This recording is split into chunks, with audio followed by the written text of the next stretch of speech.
మహాకుంభమేళా అనేది ఆచారాల యొక్క గొప్ప సమ్మేళనం. అన్నిటికంటే ముఖ్యమైనది స్నానోత్సవం. త్రివేణి సంగమం వద్ద లక్షలాది మంది యాత్రికులు ఈ పవిత్ర సాధనలో పాల్పంచుకుంటారు. పవిత్ర జలాల్లో మునిగిపోవడం ద్వారా అన్ని పాపాల నుండి తమను తాము శుభ్రపరచుకోవచ్చు. పునర్జన్మ చక్రం నుండి తమను మరియు వారి పూర్వీకులను కూడా విముక్తి చేయవచ్చు. అంతేకాదు మోక్షం, ఆధ్యాత్మిక విముక్తిని పొందగలరనేటువంటి నమ్మకం దీనిపై ఉంటుంది.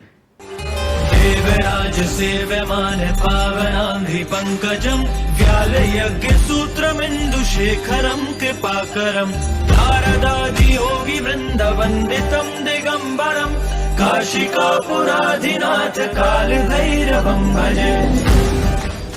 మహాకుంభమేళ సమయంలో భక్తులు ఆచరించే రాచ స్నానాలకు అత్యంత ప్రాముఖ్యత ఉంటుంది. 2025 మహాకుంభమేళలో రాచ స్నానాలు ఆచరించేందుకు కొన్ని ముఖ్యమైన తేదీలను ప్రకటించారు. జనవరి 13వ తేదీన పుష్య పౌర్ణమి రోజున మొదటి రాచస్నానం ఆచరిస్తారు. జనవరి 14న మకర సంక్రాంతి రోజున రెండో రాచస్నానం చేస్తారు. ఇక మూడో రాచస్నానం జనవరి 29వ తేదీన మౌని అమావాస్య రోజున ఆచరిస్తారు.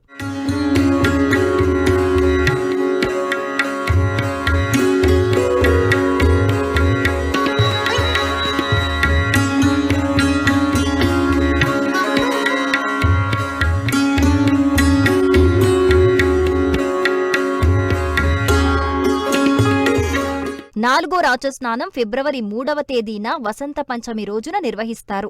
ఐదో రాచస్నానం ఫిబ్రవరి 12వ తేదీన మాఘ పూర్ణిమ రోజున ఆచరిస్తారు. ఇక చివరిదైన ఆరో రాచస్నానం మహాకుంభమేళ ముగిసే రోజు అంటే ఫిబ్రవరి 26వ తేదీన మహాశివరాత్రి పర్వదినాన చేస్తారు. మహాకుంభమేళ సమయంలో పవిత్ర నదుల్లో స్నానం చేస్తే సమస్త పాపాలు నశించి మోక్షం లభిస్తుందని హిందువులు బలంగా విశ్వసిస్తారు.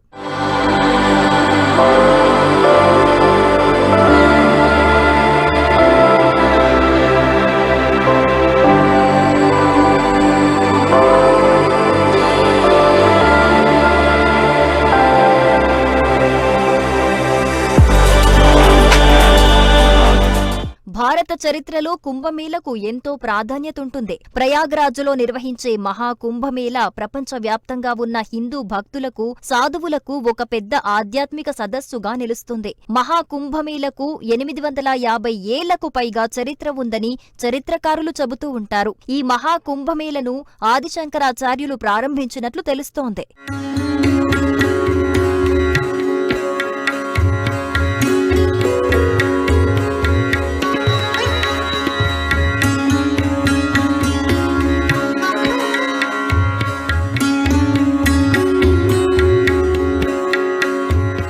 మహాకుంభమేళలో 5.5 కోట్ల రుద్రాక్షలతో 12 జ్యోతిర్లింగాలను సిద్ధం చేస్తున్నారు. అంతేకాకుండా 11,000 త్రిశూలాలను కూడా ఉపయోగిస్తున్నారు. మొదటి స్నానానికి ముందు మొత్తం 12 జ్యోతిర్లింగాలను సిద్ధం చేశారు. స్నాన ఆచారంతో పాటు యాత్రికులు పవిత్ర నది ఒడ్డున కూడా పూజలలో పాల్గొంటారు.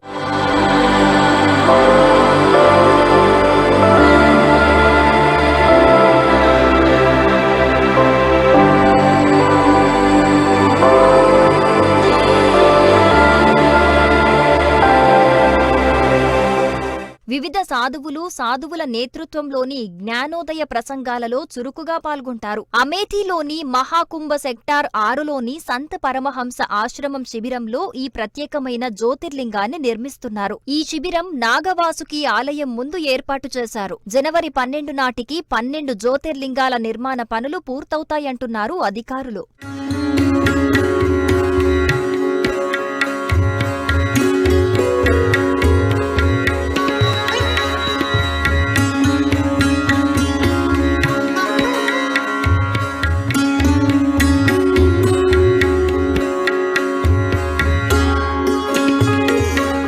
మహాకుంభమేళలో పవిత్ర స్నానాలే కాకుండా సాంస్కృతిక కార్యక్రమాలు కూడా జరుపుతారు. కుంభమేళ సమయంలో నదుల ఒడ్డున భక్తులు వివిధ పూజలు, ఆచారాలు, అగ్ని వేడుకలు జరుపుకుంటారు. పవిత్ర నదుల్ని గౌరవించేందుకు సూర్యోదయం, సూర్యాస్తమయ సమయాల్లో హారతిస్తారు. భక్తి గీతాలను ఆలపిస్తారు. భక్తి గీతాలు, ఆధ్యాత్మిక సాధనలో నిమగ్నమైన భక్తులతో కుంభమేళ జరిగే ప్రాంతం మొత్తం ఉత్సాహభరితంగా ఉంటుంది.